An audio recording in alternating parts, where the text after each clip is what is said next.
Hello, I'm Toycat, and did you know there are two separate islands called Snake Island, and you probably shouldn't go to either. The first one is just a very strong suggestion because there is a Ukrainian military base on something called Snake Island. It's called Bio, which I think is a funny name, but actually is the correct place. Apparently there's a little bit of a war going on over there, and so you should watch out because maybe it's part of some bad things. I've heard it's a bad idea maybe to go here, but it's not technically illegal, so I can't mention it as part of this video, but there is a second place called Snake Island, all the way on the other side of the earth in Brazil, and this Snake Island is literally illegal to go to, which sounds like vast government overreach and those darn Brazilians telling you what to do until you read up on exactly why, because this Snake Island, or Ilhad de, I'm not going to pronounce it, this Snake Island is actually filled with snakes. It's not just filled with snakes a little bit, I mean, it's off limits and full of venomous pit vipers, which sounds really bad at first until you read the density of snakes. So it's 93 miles from downtown Sao Paulo, it's found just over here, it's a very small island. This is Ilhad de Camalde. It's the Snake Island, as you can see. Same island from here. And the interesting thing about this is there are between 1 and 5 snakes per square meter. The 1 and 5 snakes per square meter. And they live on migratory birds, enough to keep the snake density that high. It's just a trap for birds. They come down, they fly, they take a little stop, and they get eaten by one of the venomous vipers which exist all over the islands. That is such a ludicrous density. So, you know what? One snake per square meter is scary enough for people who understand metric. For my American viewers out there who are going, what's that all about? Well, if you're watching this video, you see this entire thing from that corner to that corner.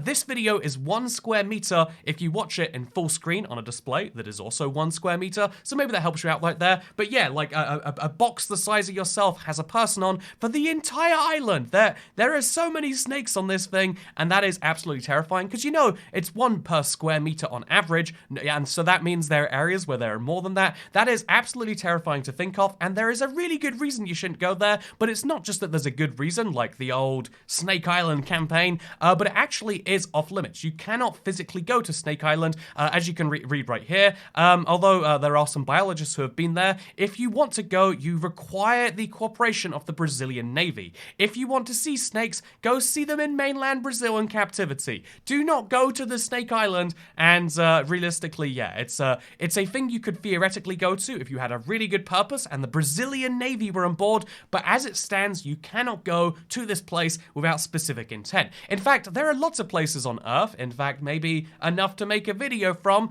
that you cannot go to without specific permission from the government of that area and a very reasonable purpose. I think an easy second example to mention has to be Svalbard. So one of my favorite shows is Into the Night. It's a really interesting show, and they mentioned just kind of passively like, oh yeah, we're gonna go to the Svalbard Seed Museum, which you might already know about, but this is one of those very heavily restricted places because the idea is they have a seed vault. I think, oh, there it is right there. It's a super modern building. There is a seed vault where they keep seeds from all around the world, kept, preserved and away from governments who might destroy them or away from natural disasters. It's dug over 100 meters under this mountain right here by just kind of drilling sideways into it. And it is a really cool thing to go to in an apocalypse. However, until the apocalypse happens, you can't go in there. There's lots of funny reviews like this one right here. The accommodations were cozy. Breakfast is nuts and seeds. You know, it's very amusing. You can say you've gone to Svalbard's seed vault if you really want to, but overall going is a very, very hard thing unless you're a scientist with some seeds or it's the end of the world, in which case there might still already be somewhere there. Into the Night, it's right by the airport, which is convenient. If there's an apocalypse, all you need is a pilot and you can get here, and you just gotta hope the people inside haven't gone crazy and started eating each other and the seeds. And so yeah, if you want to restart natural life because maybe it's all been wiped out by some giant nuclear weapon, go to the Svalbard Seed Vault. It's also not that far from a small settlement. The only major settlement on Svalbard is Longyearbyen, and I mean there's technically a few other ones like Barentsburg, which is mostly Russian, fun fact, but there are a few other settlements on these islands because anyone can settle down there, but in reality there's one major settlement, there's a road from it to the airport, and maybe you should come here because if the world is gone anyway, maybe you could enjoy the Cafe Huskies. That sounds fun. Don't you want to enjoy the Cafe Huskies or the Fruenes Ass or go to the Svalbard pub with cocktails? I can't believe there is a pub up here. How beautiful. Speaking, how much does it cost, you reckon? And okay, so it looks like it's You know, it's pretty affordable, right? 79. No, wait, that's not affordable. That's like $8 for a beer, right? Anyway, so with that said, speaking of things that aren't affordable, you cannot afford to go to Svalbard, and you also can't afford to, well, because, you know, Svalbard is technically a part of Norway. It's one of those weird parts of Norway that won't show up if we highlight it on a map. You know, this is Norway too. So is Jan Mayen. And also, Norway owns a lot of weird things around the world, honestly, including one of the hardest islands to find on Google Maps. I have such a struggle with it every time. It's called Booby Island. I think it's this one right here. I think I literally am going to have to confirm, like, okay, is this Bouvet Island? It looks like this is Bouvet Island. Look at me, I did it. So Bouvet Island is not labeled on any map, as you can see right here, and if you want to go to Bouvet Island, you cannot. But what's really, really spooky about this place, in my opinion, if you've never heard of it, let me show you right here. So Bouvet Island is considered the most remote island in the world in terms of the fact that it's the furthest from another population center. If you were to stand on Bouvet Island, you'd be over 1,000 miles and also over 1,000 kilometers from the nearest place that was inhabited. It's something like 1,400 miles. It's an insane distance to South Africa or to Uruguay or to Snake Island, in fact. You have to go very, very far to find places that people will live, or even snakes live. You know, that's how desperately sparse you are, and it's really, really hard to get there. But I read something quite spooky while reading about this place, because, so yeah, it was found by a French commander. That's spooky enough to me. But also you can see that you got to travel 2,600 kilometers. Apparently I underestimated. I thought it was 1,400 miles. It's 1,600 miles there. And the other interesting thing about this is the fact that 7% of the island is free of glacier, so the rest of it is an inactive volcano filled with ice. That's kind of crazy. But the spookiest thing to me is that in 1964, there was an abandoned lifeboat found there. They examined the entire island, but they couldn't find any trace of human life. And so the people on board could have gotten onto Bouvet Island. They probably did. And then they just kind of went missing from there. Maybe they were dead when they made it into the boat and then their remains fell out. Who knows for sure? All I know is that there is a weird mystery of people in the most remote place on Earth. And imagine being stranded there. You have no way anyone is ever going to see you until you're dead. There's no food source. There's not even any snakes to eat you. You have to wait till you starve to death. That's it. Or just jump out into the ocean and die that way. It's all going to be unpleasant. And speaking of unpleasant, you know what would suck is if your ancestral heartlands were with other people on them. You know, I'm trying to make a point about indigenous people here because you might know about Uluru. It is a famous place. In fact, let's see if we can get a nice street view of it. Uluru is a very famous mountain. Have you heard of it? It looks like this. It's pretty cool looking because it's red. Red mountains are cooler than other mountains, and therefore they're more important. Trust me on that. But yeah, Uluru is in a national park in Australia where people like this can go check it out. His legs are a little bit detached from his body, but that's fine. But yeah, you can see that this is Uluru, and it's a lovely place, and you might want to go visit it sometime, but you wouldn't be able to. And you know why you can't do it? Because it closed permanently. You cannot go onto this mountain because the Inegu people have not allowed, have basically said that's not okay. I only learned this quite interestingly, that it was only climbable from the 1930s, then they started making some chains to help people up there. But in 1985, the national park was handed back from Australia to its traditional owners. The tribe people got it in an event known as the Handback, and this was interesting to me because I only hear about Australia's relations with the natives in terms of like you know, like other people being like, wow, so barbaric. Or in terms of New Zealanders being like, yeah, we're so much better with our native people than Australia is with theirs. So I've never actually heard about like anything good they've done. And as it so turns out, Australia actually hands a lot of its national parks back to the indigenous people who have traditionally owned them. And I think that's a really cool idea because not only is it like a really good gesture to say, wow, you can have these lands back. If you don't want people on your red mountain, you don't have to have them there. That's your cool, you know, people.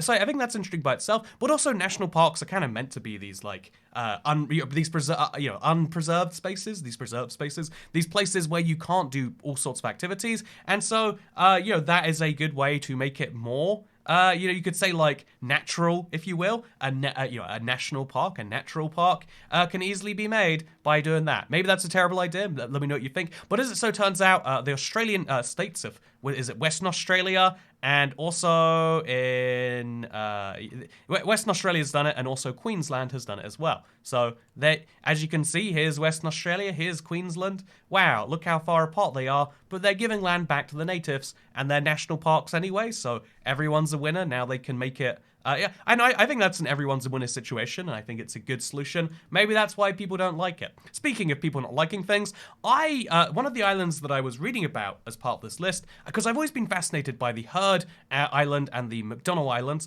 But if you look right here, this is one of those places that comes up on all sorts of lists about like places you can't go, and you can't go there is what you'll read. But if I read into it, this is the CIA World Fact Book, so trust it as much as you trust the CIA, I guess. But interestingly, you can see that, like, okay, one, this is the highest mountain on Australia, fun fact. Also, one of the only 2 active volcanoes, because as it turns out, there's a volcano there that's just constantly erupting. Sounds very good. Honestly, a nice active volcano on Heard Island. What more do you need? But the population, it turns out, is 0. The age structure is pretty messed up.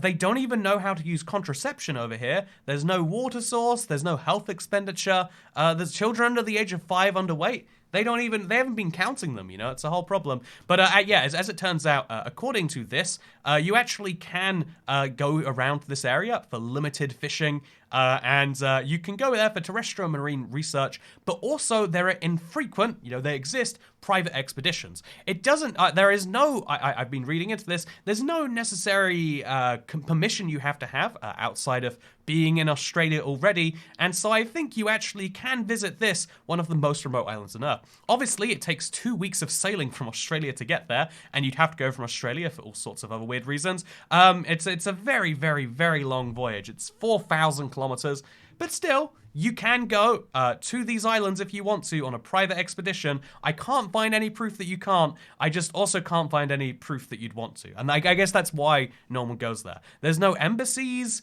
They've got, there's very little going on here. Agricultural land, 0%. Other, 100%. It's uninhabited and mostly ice covered. You don't want to go to this island is what I've sussed out from everything else that I've seen so far. And so we only have one interesting place on Earth that you can't go to, and that's a really interesting one because it is in France.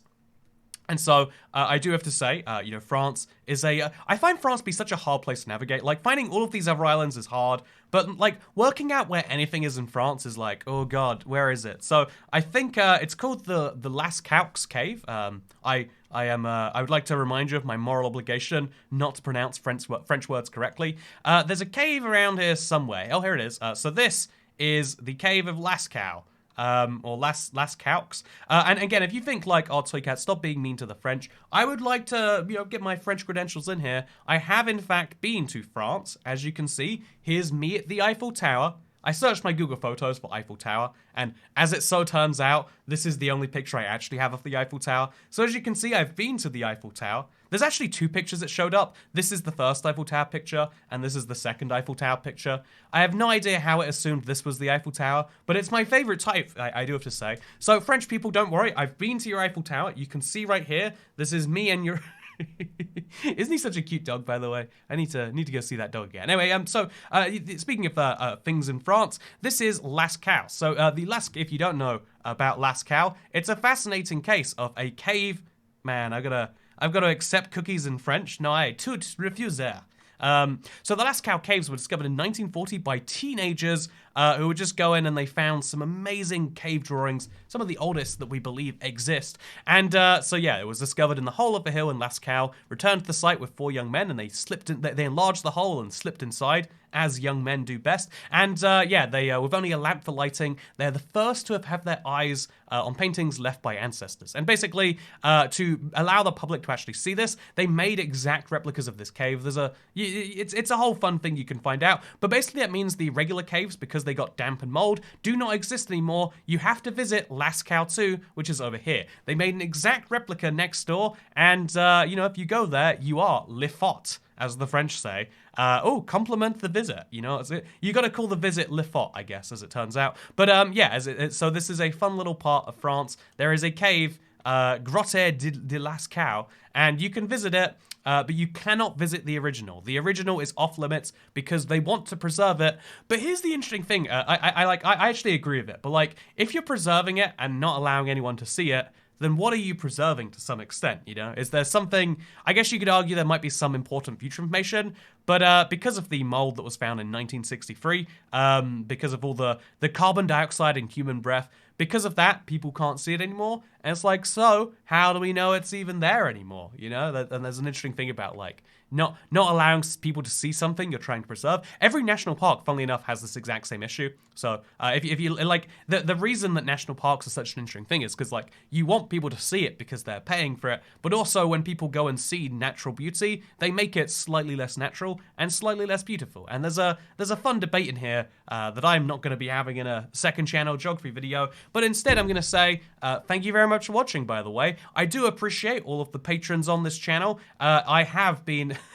So, I mentioned this before. The patron here is, we could make the claim that we're making better videos, and I'd love to do that. I'm sure I'd get, lots of people would be very excited to see quality improve here, but no, we are keeping quality bottom as low as we can. It is basement levels of quality. I don't even wear shirts that you can't, you know, like I don't even work out what I'm gonna wear so that I don't go through the green screen. And so I have a kebab tier on my Patreon, as you probably know, and as I've started posting the kebabs that I've been going to, this was like a 15-pound kebab, and so your money is being used not to fund the channel, don't worry. It is, no money will be reinvested into this channel. Instead, I will buy kebabs, and my god, was this a good kebab. Thank you to those of you who allow me to buy it. Oh, look how high quality the image is too. It's beautiful. And you know what else is beautiful? You for watching this video. I hope you have a very good day, and I guess I'll see you in the next one, okay?